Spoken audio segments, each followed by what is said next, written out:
হঠাৎ অপবিশ্বাস স্বর্ণ অলংকার পরে একই লোকে ধরা দিলেন। বিস্তারিত জানতে ভিডিওটি না টেনে দেখতে থাকুন।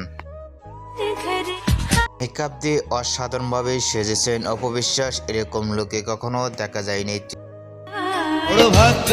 অনেক সুন্দর একটি শাড়ি পরে স্বর্ণ অলংকার পরে অসাধারণ লাগছে অপবিশ্বাসকে। অসাধারণ লুকে অপবিশ্বাস বসে আছেন, এরকম লুকে কখনো দেখা যায়নি চিত্রনায়িকা অপবিশ্বাসকে।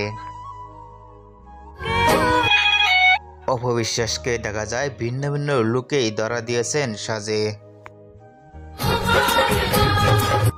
অপবিশ্বাসকে স্বর্ণ অলংকার পরে দেখে আপনাদের কি মন্তব্য নিচে কমেন্ট বক্সে জানিয়ে দিন। নতুন ভিডিও পেতে চ্যানেলটি সাবস্ক্রাইব করে পাশে থাকা বেল আইকনটি বাজিয়ে দিন। ও ভিডিওটি দেখার জন্য অসংখ্য ধন্যবাদ।